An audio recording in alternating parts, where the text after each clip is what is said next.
Selamat Natal. Ini Natal yang pertama untuk saya layani hari ini. Oke, kepada para gembala, hamba-hamba Tuhan yang hadir sore ini, sungguh satu anugerah Tuhan kita boleh bersama-sama untuk kita boleh belajar firman Tuhan. Siap untuk belajar firman Tuhan? Puji Tuhan. Baik, udah aman? Siap, oke ya. Ya. Tema Natal yang dipilih ini tema dari Sinode, betul begitu ya? Judulnya menarik, Live in the Peace of God. Hidup di dalam damai Tuhan. Ayat emasnya diambil Yakobus 3 ayat 18. Mari kita buka dulu. Yakobus pasal 3 ayat 18. Puji Tuhan. Kalau kita mengingat COVID-19 yang mulai dari bulan Maret yang lalu, saudara, dan kita bisa sampai di bulan Desember, ini betul-betul anugerah Tuhan. Amin. Kalau melihat perkembangan ini, apalagi 2 hari ini, saudara, kemarin dan hari ini di beberapa kota di Pulau Jawa sangat berbahaya keadaan. Mendengar berita hari kemarin, hari ini ada 3 lagi dokter spesialis yang meninggal karena COVID. Nah, yang di sini kita belajar sebagai manusia, apa gunanya uang? Betul tidak? Apa gunanya kekuasaan? Apa gunanya semua fasilitas hidup kalau virus yang mata kita nggak bisa lihat itu masuk ke tubuh kita? Mau apa kita?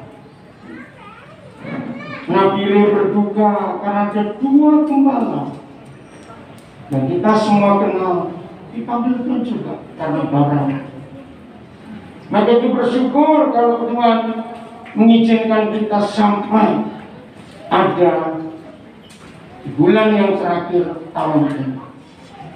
Secara keadaan kita belum tahu 2021 akan bagaimana. Tapi percayalah, kesetiaan Tuhan tetap nyata untuk kita semua. Amin. Kita baca Yakobus 3 ayat 18. Dan buah yang terdiri dari kebenaran ditaburkan dalam apa? Damai untuk mereka yang mengadakan damai. Seulangi lagi, ini ayat yang dipilih oleh Sinode untuk kita praktekkan dalam hidup kita sehari-hari. Dan buah yang terdiri dari kebenaran ditaburkan di mana? Dalam damai. Untuk siapa? Untuk mereka yang mengadakan damai. Nah, berita hari ini bukan cuma kita yang di Nabire, termasuk saudara mengikuti di rumah lewat Instagram, Facebook, yang tidak enak. Nah, siapa yang paling gelisah, yang paling tertuduh, yang paling tidak nyaman mendengar firman ini? Ayo, bukannya plus. Ayo, siapa yang paling tertuduh, yang merasa tidak nyaman mendengar firman ini? Apa? Iya, apa? Yang sering bertengkar, betul. Setiap coba begitu. Bapak-bapak kepala di depan bilang yang tidak suka damai. Ayo jujur, kira-kira banyak atau sedikit? Ya, ini pertanyaannya nggak enak sekali, tapi kita harus mikir. Kira-kira banyak atau sedikit orang yang nggak suka damai? Banyak bagaimana ini?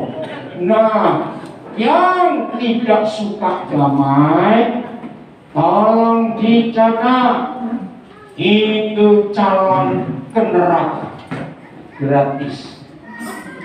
Amin. Yang tidak suka damai itu calon kemana? Neraka, bukan ke Jakarta, enak. Dan berangkatnya bagaimana ke nerakanya? Gratis. Mau nggak? Belum, kita tanya mau tidak? Tidak, ngapain? Nggak mau. Oke? Saudara, ternyata, ya ini kalimat penting. Ternyata, jujur, dalam hidup kita sebagai gereja Tuhan, dalam hidup kita sebagai anak-anak Raja Damai, betul tidak? Tuhan kita itu Raja Damai. Tidak ada manusia lain di dunia yang disebut Raja Damai selain siapa? Tuhan Yesus. Nah, kita ini murid-muridnya, kita ini anak-anak dari Bapa di surga yang Raja Damai itu. Ini pertanyaannya yang penting, mengerikan, jawabannya sangat mengerikan. Di dalam hidup gereja, ya tolong dijawab. Di dalam hidup gereja, lebih banyak damai atau tidak damai? Pak Pauli, ayo jawab. Tidak damai. Mengapa dalam hidup kebanyakan gereja tidak damai? Karena damai dimulai bukan di ibadah. Damai dimulai bukan di pasar, bukan di terminal, bukan di pelabuhan. Damai dimulai di rumah, katakan amin. Di rumah. Nah, yang menyedihkan dan merupakan fakta. Tolong jawab pertanyaan saya. Yang menyedihkan dan merupakan fakta. Saya tanya dan saudara jawab.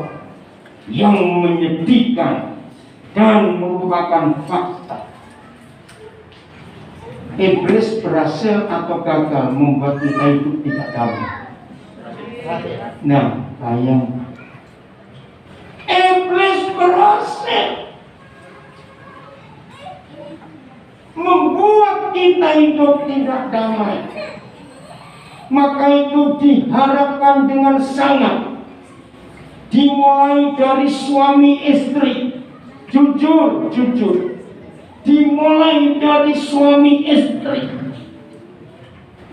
yang mendengar firman ini.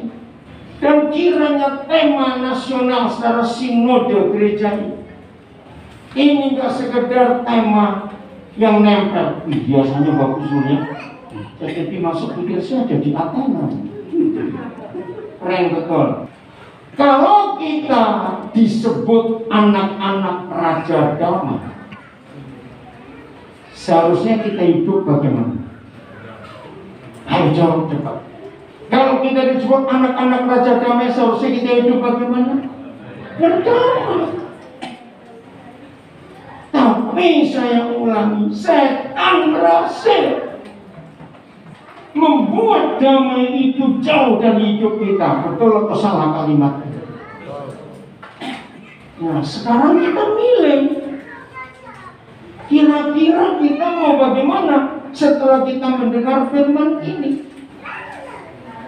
Dan buah yang terdiri dari kebenaran ditaburkan dalam damai untuk mereka yang mengadakan, yang membuat, yang menciptakan damai. Jadi kalau setan berhasil memakai kita, aduh, ini kalimat tidak baik, tapi seharusnya. Jadi kalau setan berhasil memakai kita bermusuhan dengan yang lain, maka kita dapat nggak damai ini? Tidak dapat. Saya berikan tes. Yang bisa jawab dapat hadiah, tapi beli sendiri. Di sini mau berikan hadiah bagaimana? Ya, saya berikan tes. Yang bisa jawab dapat hadiah. Ya, tapi ya sudah. Kalimat pertama yang disampaikan oleh pemimpin para malaikat di padang Efrata, di hadapan para gembala, tengah malam yang gelap dan dingin itu. Apa kalimat pertamanya? Hari ini telah lahir. Oke, bukan itu. Damai di bumi bagi orang yang bukan percaya dulu. Percaya tapi bagaimana? Damai di bumi bagi orang yang berkenan kepada. Jadi kelahiran Tuhan Yesus yang diperingati oleh dunia loh saudara, Natal. Maaf kalau ada yang nggak percaya nggak apa-apa, ada yang tidak setuju tidak apa-apa, tapi Natal itu satu-satunya perayaan yang merayakan seluruh dunia. Betul atau tidak? Seluruh dunia yang nggak Kristen pun ikut merayakan. Betul tidak? Maka itu kalau kita merayakan Natal hanya sekedar Natal, upacara atau perayaan, tapi damai itu jauh dari kita, maka kita jadi orang munafik. Betul tidak? Kita jadi orang munafik. Oke, sebelum lebih jauh, apa definisi damai? Apa kata lain damai? Ayo, cepat 2 orang 3 orang boleh jawab. Apa definisi damai? Lu berarti nggak damai semua. Kita nggak bisa jawab. Sukacita. Oke, apa lagi? Tentram. Apa lagi? Ayo, sukacita, tentram. Ayo yang lain. Apa lagi? Tidak ada permusuhan. 2 lagi. Aman. 1 lagi. Tidak kacau. Oke. Jawabannya damai itu ada uang, nggak ada uang tetap senang.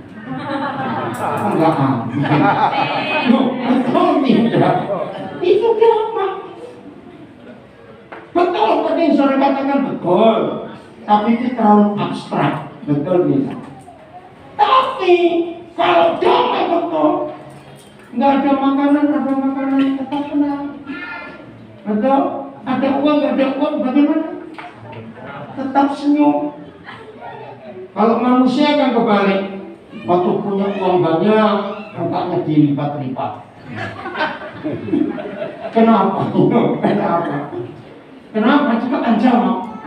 Kenapa ada orang seperti itu? Waktu uangnya banyak, mukanya dilipat-lipat.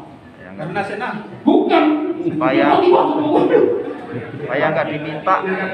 Nah, supaya nggak diminta. Saudara, itulah manusia. Maka itu saya menemukan definisi damai itu. Ada uang, nggak ada uang, tetap senang. Amin.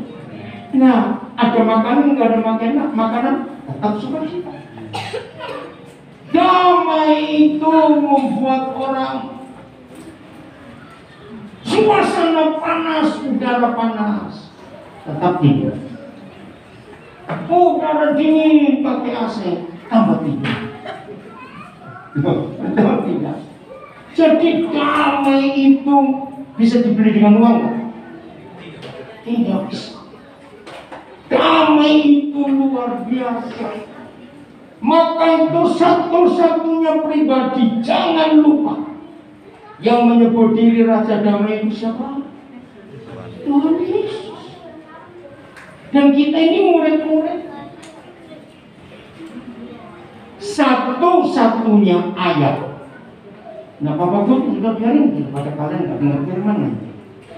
Ayo duduk dulu, nanti saja.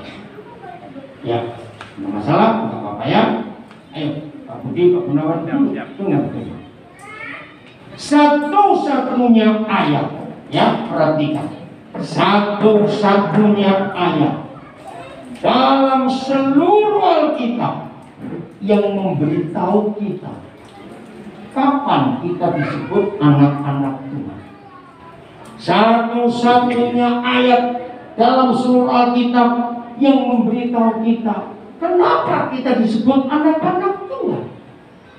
Satu-satunya ayat dalam seluruh Alkitab yang memberitahu kita kapan kita disebut anak-anak Tuhan. Ternyata jawabannya bukan waktu kita setelah dibaptis, bukan waktu kita dikatakan rajin berdoa sekian jam sehari, bukan karena kita rajin berpuasa sekian hari sebulan, bukan dikatakan karena kita hafal ratusan ayat Alkitab, bukan. Yang memberitahu saudara dan saya, yang memberitahu seluruh dunia, siapa yang berhak disebut anak-anak Tuhan. Ternyata hanya ada satu ayat. Mari kita buka Matius 5 ayat 9. Ayo semuanya buka Alkitab. Yang tidak bawa, saudara lihat kiri kanan saudara, ajak yang bawa untuk baca sama-sama. Penting ini. Matius 5 ayat 9. Inilah satu-satunya ayat dalam seluruh Alkitab yang memberitahu kita kenapa kita disebut anak-anak Tuhan. Sudah, kita baca sama-sama. 1, 2, 3.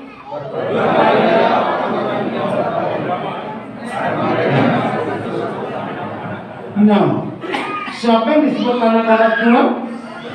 Yang membawa damai. Apa kata lain membawa damai? Ayo, apa kata lain membawa damai? Suka berdamai, nggak punya musuh. Saudara, ini satu-satunya ayat. Oke, saya tanya lebih jauh. Saudara ingin dapat sesuatu, pasti ada persyaratan nggak? Ada persyaratan nggak? Ada. Untuk lulus sesuatu ada persyaratan tidak? Nah, misalnya untuk dapat kredit di bank ada persyaratan tidak? Untuk ngurus KTP ada persyaratan tidak? Untuk beli rumah ada persyaratan tidak? Beli motor, beli HP smartphone ada persyaratan tidak? Di dalam hidup ini untuk dapat apa-apa syaratnya nggak cuma satu, betul tidak? Minimal itu 5. Ini. Nah, misalnya persyaratannya 5 dan orang itu baru memenuhi 4, boleh nggak dikatakan, Pak, tinggal 1 aja loh, nggak boleh gitu? Bisa begitu? Tidak. Nah, apalagi kalau persyaratan yang tertulis di Alkitab yang disebut anak-anak Tuhan itu cuma 1 syaratnya, bukan 3, bukan 4. 1, yaitu yang membawa damai, yang gak punya musuh. Saya balik, berarti bagi iblis, dengar ya, berarti bagi setan, ayo tolong jawab, untuk membatalkan status kita sebagai anak-anak Tuhan itu mudah atau susah buat iblis membatalkan status kita karena persyaratannya cuma 1? Mudah. Maaf, mungkin ada yang berkata, saya itu nggak benci Pak, cuma malas ketemu. Sama goblok, lo betul tidak? Nggak benci tapi malas ketemu, sama. Saya nggak benci, cuma jengkel, sama atau tidak? Jawab sama atau tidak? Sama. Saya nggak marah, betul. Tapi ini loh. Saudara, ini ayat yang paling menakutkan. Saya ulangi. Tidak ada ayat yang lebih menakutkan di seluruh Alkitab selain ayat saya Berarti orang yang mengaku Kristen, mengaku murid Yesus, mengaku hamba Tuhan, setelah saya tadi uraikan, nggak benci tapi malas ketemu, tidak marah tapi jengkel. Pertanyaan saya, kira-kira hamba-hamba Tuhan, majelis penginjil, guru sekolah minggu, pemain musik, orang Kristen, ada nggak yang seperti ini? Nah, berarti kita semua calon penerapan. Loh, karena status kita gugur, betul nggak? Status kita gugur sebagai anak Tuhan. Cuma ada satu di antara dua loh. Kalau kita bukan anak Tuhan, berarti kita anak hantu. Itu tidak banget Tuhan hantu. Wih, ngeri sekali. Maka itu, saudara, setelah setan tahu ada Matius 5 ayat 9, ternyata buat setan sangat mudah membatalkan status kita sebagai anak Tuhan. Saya ulangi lagi, damai dimulai dari mana? Nah, jujur ya, jujur. Jangan senyum, jangan ketawa, supaya nggak ketahuan. Diam saja. Oh, sudah tertawa dulu supaya tidak. Dengar ya, dari bumi. Yang belum menikah, coba tarik kupingmu panjang-panjang. Yang belum menikah. Yang belum menikah, sudah. Yang belum menikah. Yang belum menikah. Kalau sudah menikah, saya tanya jawab yang kencang. Oke, dengerin. Ternyata di dunia ini tidak ada dua orang yang begitu sering saling menjengkelkan kecuali suami istri. Betul atau salah? Harus dalam neraka semua. Serius, saudara, ini loh masalahnya. Yang namanya suami istri sering nggak jengkel. Saya tanya, sering tidak? Mungkin dia berkata, saya nggak jengkel, cuma ada nggak seperti itu suami? Saudara, saya sambil guyon, tapi ini fakta. Begitu mudahnya setan membatalkan status kita sebagai anak-anak Tuhan hanya dengan tidak berdamai. Maka itu kalau tema Natal kita luar biasa, live in the peace of God. Hiduplah dalam damai Tuhan. Ini bukan sekedar tema, saudara. Mari kita periksa sambil mendengar firman ini. Mungkin kita nggak merasa, masa sekejam itu Tuhan? Betul. Bukan dia kejam, tapi ini hukum surga. Jelas ya? Apalagi hasilnya kalau kita tidak berdamai? Matius 6, 14, 15. Sebetulnya sudah umum ayat ini. Kita sudah sering baca. Sudah, kita baca sama-sama. Matius 6, 14, 15. 1, 2, 3. Karena jikalau saya bilang kamu, aku, ganti ya, ganti. 1, 2, 3. Karena jika aku mengampuni kesalahan orang, Bapakku yang di surga akan mengampuni aku juga. Tetapi jika aku tidak mengampuni orang, maka Bapakku juga tidak akan mengampuni kesalahanku. Semua kita sudah tahu ayat ini, betul tidak? Karena sering dikhotbahkan. Tapi sering kali kita gagal untuk mengampuni orang karena kita paling mudah mengingat kesalahan orang. Ini yang berbahaya. Nah, saudara, ketika kita tidak mengampuni, maka Papa kita juga bagaimana? Tidak mengampuni. Nah, saya tanya, jadi status kita yang tidak diampuni oleh Bapa di surga, status kita orang berdosa. Kalau orang berdosa calon surga atau calon neraka? Padahal cuma jengkel. Wih, ngeri sekali.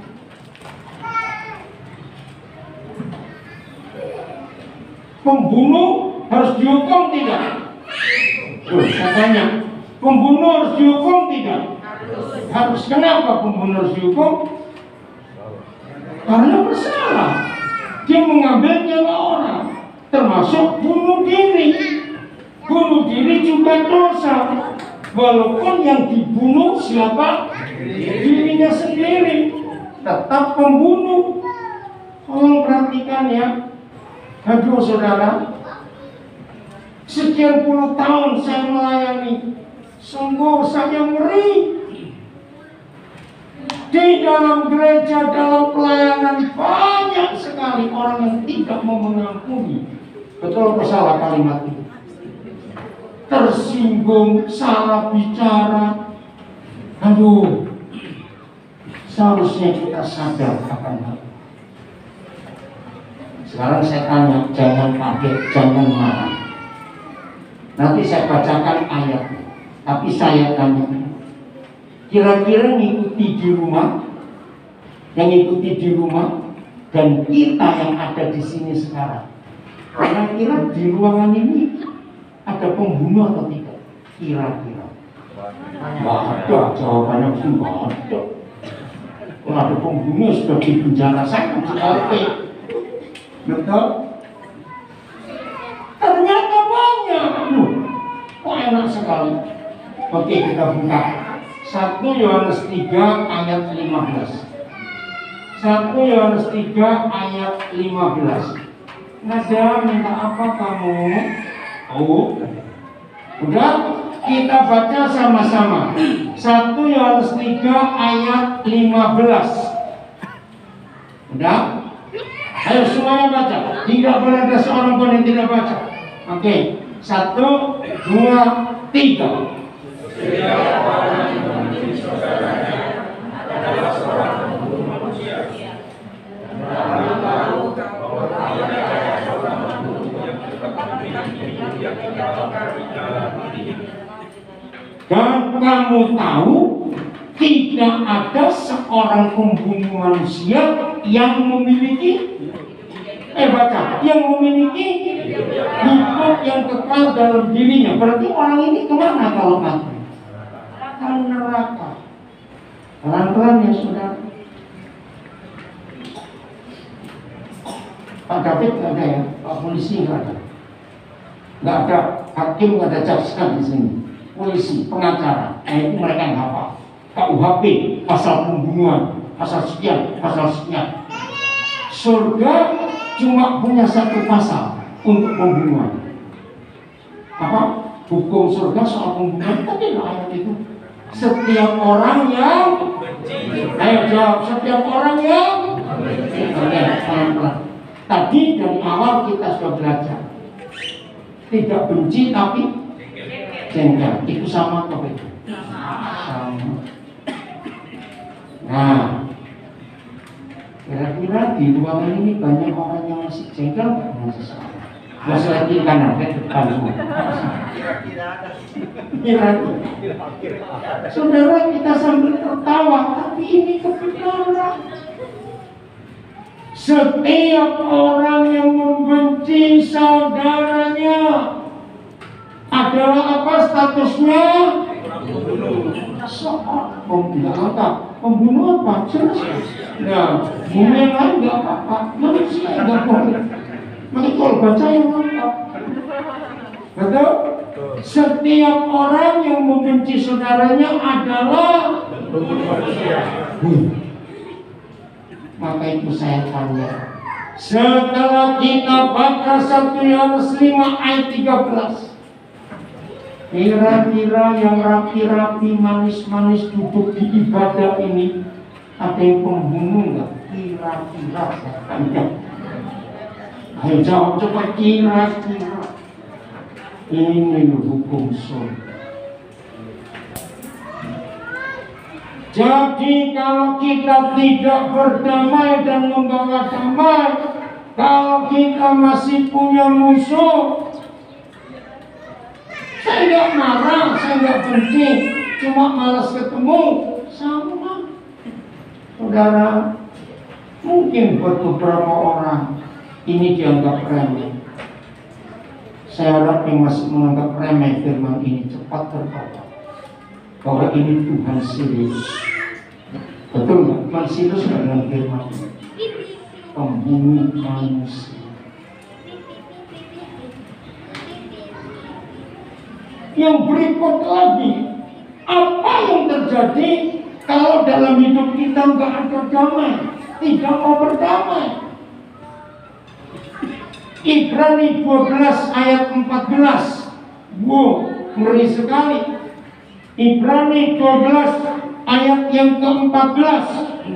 Nah, ada terjemahan kalimatnya yang kurang tepat, sehingga kita tidak pernah memperhatikan bahwa ini satu paket. Saya baca begini ya, sebelum saudara membaca bersama-sama. Udah? Ibrani 12 ayat yang ke-14. Begini firman Tuhan. Berusaha hidup apa? Dengan berapa orang? Semua orang. Dan kejarlah perdamaian.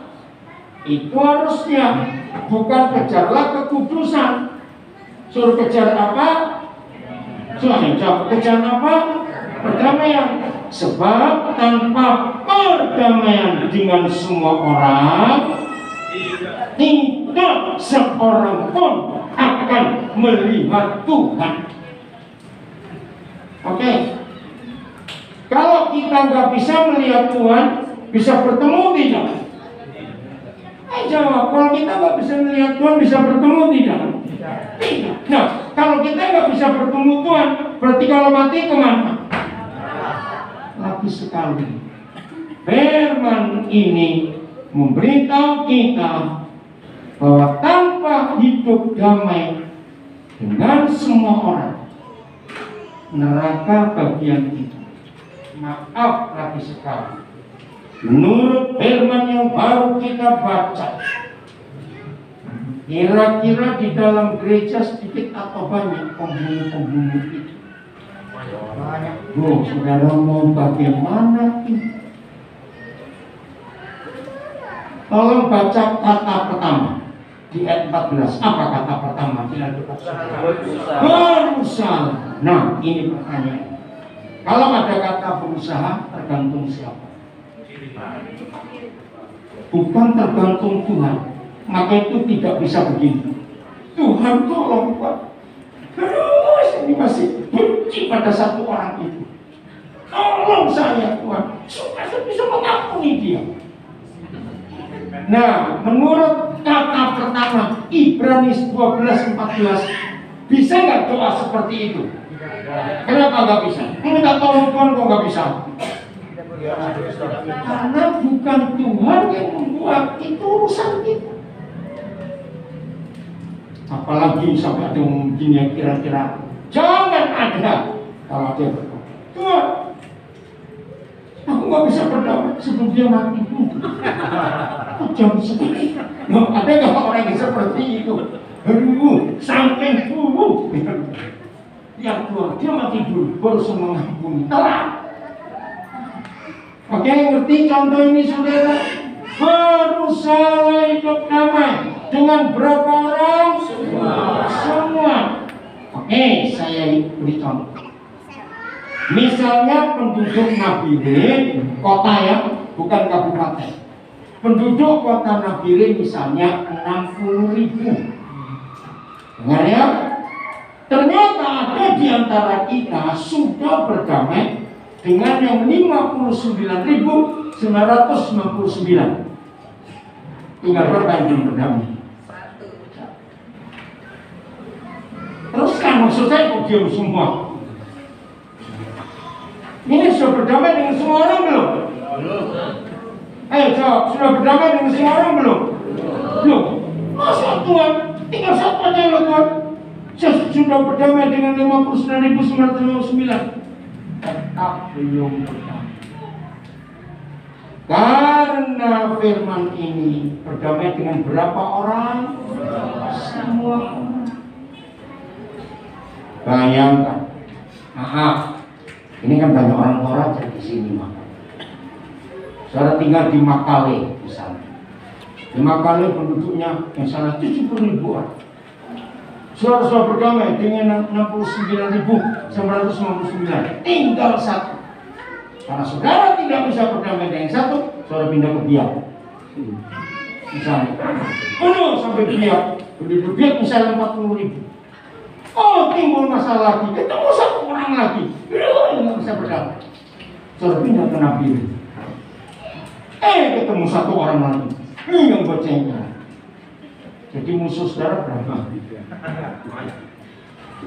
Oh, banyak banget. Ngerti ilustrasi ini? Maka itu jangan anggap enteng tidak berdamai dengan semua orang. Itu masalah besar. Maka itu tema kita bagus. Hiduplah di dalam damai Tuhan. Artinya nggak punya musuh.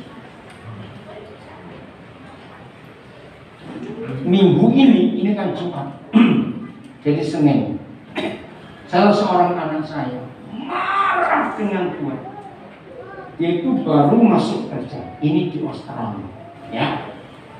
Sudah lama dia nggak dapat kerja, berarti karena COVID-19.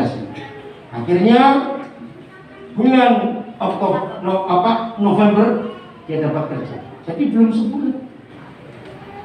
Kerja. Minggu pertama dia masuk kerja.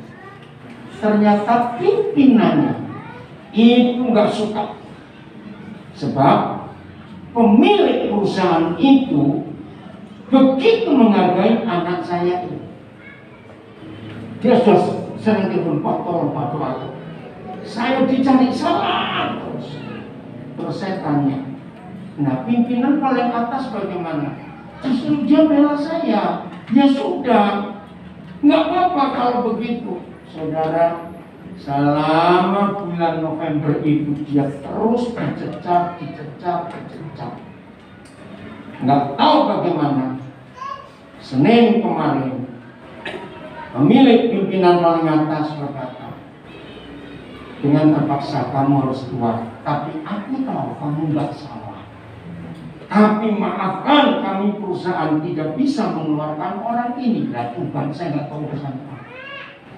Saya cuma bilang, kamu mengampuni mau Pak, tapi saya nggak bisa beli. Karena saya itu nggak tahu salah apa. Nah, mau nggak mau kan dia juga kecewa bukan dengan pemilik perusahaan. Kenapa nggak bela? Terus saya bilang tentang Yusuf. Masih ingat Yusuf yang dibenci oleh kakak-kakaknya? Masih ingat gak? Cepat jawab.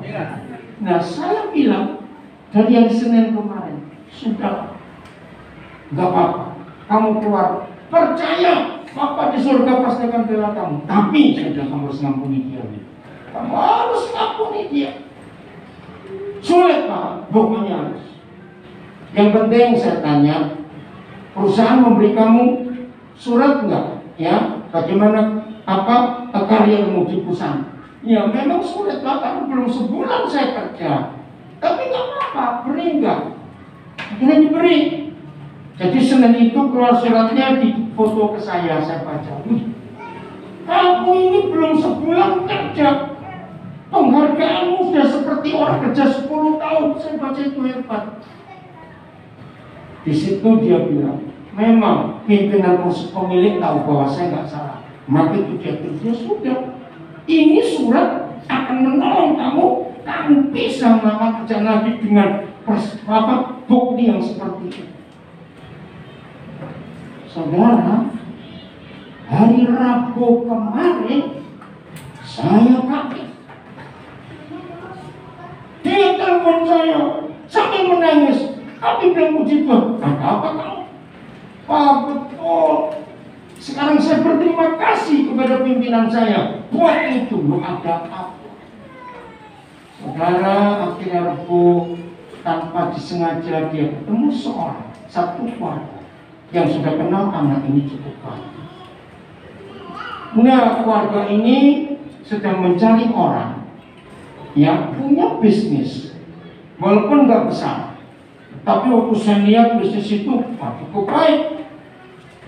Saudara, langsung anak saya ini diajak ke notaris untuk buat perjanjian. Dia dimasukkan di perusahaan itu dengan saham dapat sekian puluh persen. Wih, saya waktu lihat itu bayangkan cara Tuhan kerja. Kalau kamu nggak nampuni pimpinanmu itu, nggak mungkin dapat begitu. Nah, yang lebih hebat lagi, waktu notaris membacakan semua persyaratan, ini yang buat dia menangis. Ternyata dengan dia punya perusahaan, walaupun sahamnya sekian persen saja, dia punya hak untuk minta visa penduduk tetap Australia. Dan memang itu yang dia rindukan lama. Karena lihat contohnya. Karena apa? Mengampuni. Ini cara Tuhan yang luar biasa. Maka itu tema Natal kita itu tergantung kita mau berdamai atau tetap punya musuh. Setelah kita mendengar firman, bagian terakhir, lihat Yusuf, Yesaya 45. Kiranya firman ini jadi bagian kita, termasuk yang di rumah mengikuti. Kejadian 45. Begini kata Yusuf kepada kakak-kakaknya, Roh Kudus tolong kami untuk kami menjadi pelaku firman. Amin. Kamu menjadi pelaku firman. Amin.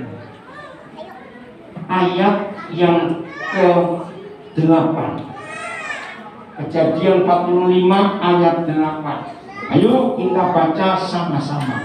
1, 2, 3. Kata pertama apa? Jadi. Nah, kalau ada kata jadi artinya apa? Kebalikan. Oke, tapi yang lain yang lebih mudah dimengerti. Jadi.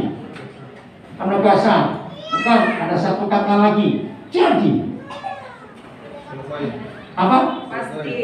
Pasti. Bukan. Selesai. Hampir betul. Kesimpulan. Betul, kesimpulannya. Jadi, baca 1, 2, 3. Jadi, bukanlah kamu yang menyuruh aku ke sini, tetapi Tuhan, Dialah yang telah menempatkan aku sebagai bapa bagi Firaun dan Tuhan atas seluruh istananya dan sebagai kuasa atas seluruh tanah Mesir. Saudara, banyak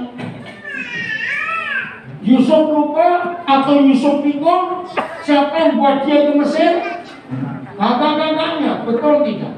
Tapi dia ngomong, jadi kesimpulannya bukan kamu, tapi Tuhan. Kan aneh. Seperti kesaksian anak saya tadi, Tuhan yang punya cara. Maka Tuhan izinkan pimpinannya buat yang aneh.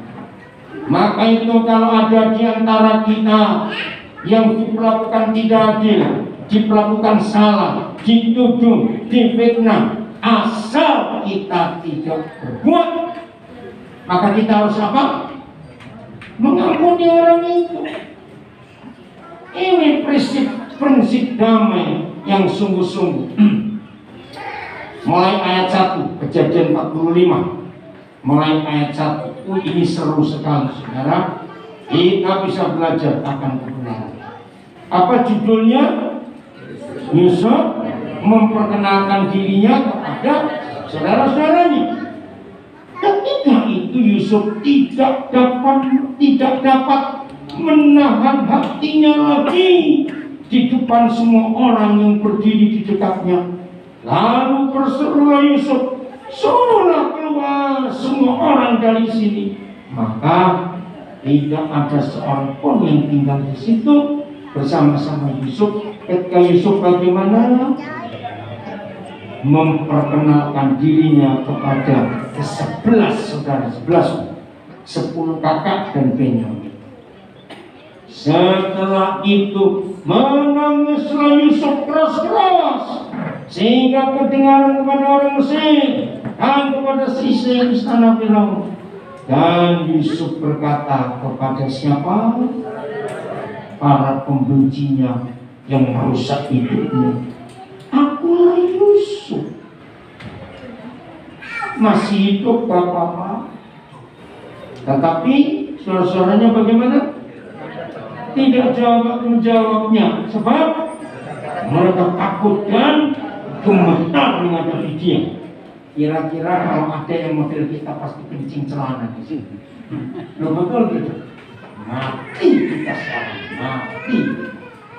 Ternyata ini adik kita yang kita jual dulu menjadi orang hebat.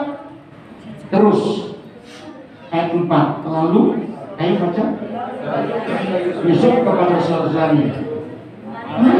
Dekat. Kenapa Yusuf ngomong begini? Marilah dekat-dekat. Kenapa Yusuf ngomong begitu? Cepetan saudara. Kangen. Bukan. Nggak supaya tidak diketahui. Sangat rindu. Apalagi sudah mengampuni. Ini yang penting. Sebab kakak-kakaknya nggak berani dekat.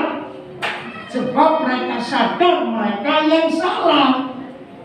Tapi Yusuf minta, marilah dekat-dekat. Maka mendekatlah mereka. Kira-kira bagaimana cara mereka dekat? Langsung maju atau pelan-pelan atau saling mulai kiri kanan? Ayo, gimana cara mereka mendekat? Masih pelan-pelan. Takut. Karena mereka sadar. Maka mendekatlah mereka, katanya lagi, Yusuf ngomong, akulah Yusuf, saudaramu yang kamu jual ke Mesir. Jadi dia ingat yang dilakukan ke 10 kakaknya. Ingat atau tidak? Tapi dia mengulangi. Karena kalau dia tidak berdamai dengan kakak-kakaknya, kira-kira kalau kita model Yusuf, kita apa? Balas apalagi. Panggil tentara, bantai semua mereka. Ini orang-orang yang menyengsarakan aku. Enggak, saudara. Terus Yusuf ngomong apa lagi? Coba baca, itu luar biasa, saudara. Ayo, tetapi sekarang janganlah bersusah hati dan janganlah menyesali diri, karena kamu menjual aku ke sini sebab untuk memelihara kehidupanlah siapa? Tuhan yang menyuruh aku mendahului kamu. Padahal siapa yang membawa ke Mesir? Mereka. Tapi Yusuf berkata bukan, Tuhan yang menyuruh lewat kamu, maksudnya begitu. Terus ayat 6. Karena telah 2 tahun ada kelaparan dalam negeri ini, dan selama 5 tahun lagi orang tidak akan membaca atau mendengar. Baca yang keras. 1, 2, 3. Maka Tuhan telah menyuruh aku mendahului kamu untuk menjamin kelanjutan keturunanmu di bumi ini dan untuk memelihara hidupmu sehingga sekali besar dipadamu Allah. Harap layang. Coba kita bahas. Seandainya Yusuf tidak mengampuni, maka pertemuan pertama itu terjadi apa? Ayo, kalau Yusuf tidak mengampuni, pertemuan kedua ini jadi apa? Pertama waktu kelimpahan, ini waktu kelaparan. Yusuf baru naik. Kalau Yusuf tidak mengampuni, maka pertemuan kedua ini terjadi apa? Cepetan. Penumpahan darah. Betul nggak? Mati mereka. Karena penderitaan Yusuf sangat. Tapi dia tidak. Ini luar biasa. Lagi sekali kepada kita yang di Nabiri dan pada saudara di rumah, iya, mau membiarkan setan membatalkan, menggugurkan status kita sebagai anak Tuhan atau tidak, itu terserah siapa. Terserah kita.